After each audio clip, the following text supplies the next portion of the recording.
Hello, I'm Christy with greenlivingoffgrid.com, and right now I'm going to show you how to start barewood strawberries.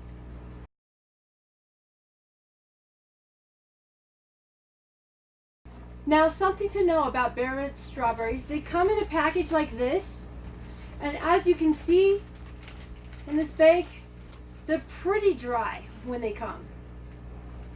You'll see their roots, and sometimes you'll see a little bit of green growth like here, but as you can tell, it's pretty dried out. And so one of the things that I like to do with my strawberries is soak them. They suggest that you soak them for a minimum of 2 hours before you put them in the garden.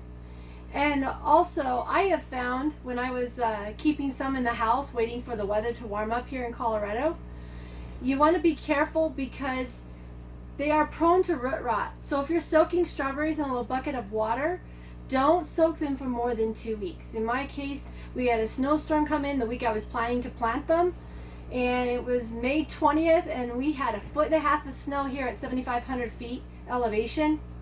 And of course that delayed my ability to plant them for a good solid week. And it ended up being 3 weeks in the bucket, they started getting root rot. So don't soak them for more than 2 weeks. And at a minimum of 2 hours is what you need for the strawberries. Now what I'm going to do right now is I'm going to take this little bucket and I'm going to fill it with about 25% water. As you can see here, I have about 10% water or so, 10 to 25%. Want to make sure that when you're soaking the roots that you don't get water over onto the crown.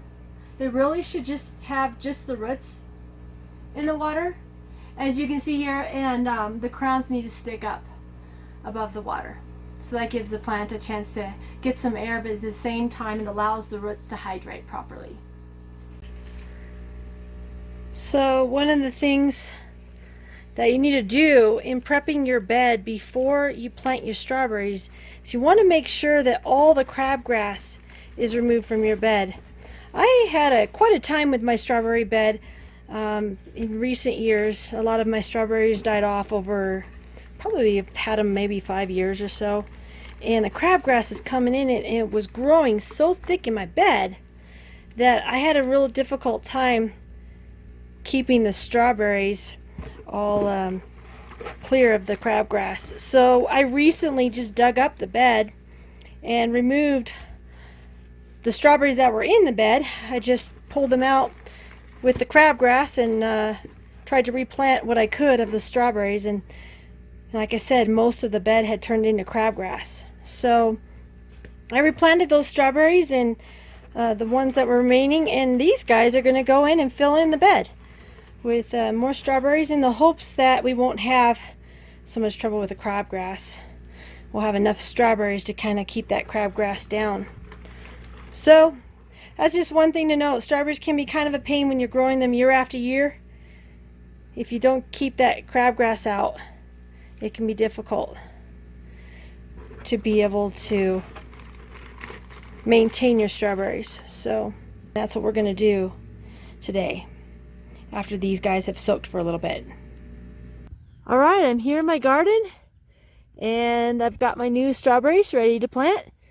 And the first thing I'm going to do is I'm going to dig a little hole where I want to plant my first strawberry.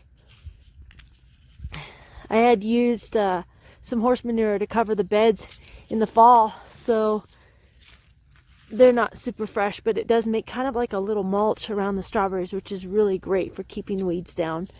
And I'm going to plant these about 4 to 6 inches apart. They do tend to spread out, but that's my goal, is to have them pretty densely populated in here to keep the crabgrass out. So I'm going to dig a hole here and we'll put stick the roots in to the ground nice and deep.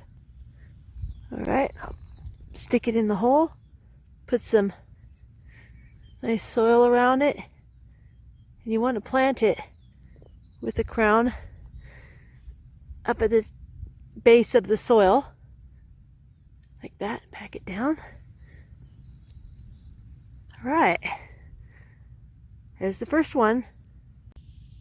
Alright, I've got all 40 of my new strawberries planted here all along the edges and in between. anywhere from 4 to 6 inches apart.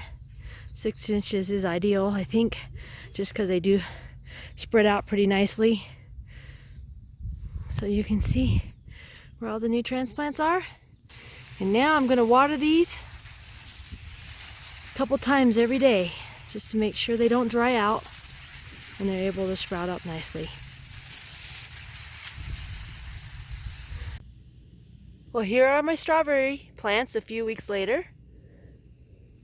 As you can see, they are developing some strawberries on them. And they're looking really good in this garden bed.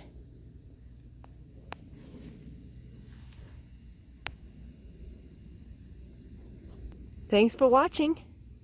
As always, don't forget to like and subscribe, and check us out at greenlivingoffgrid.com.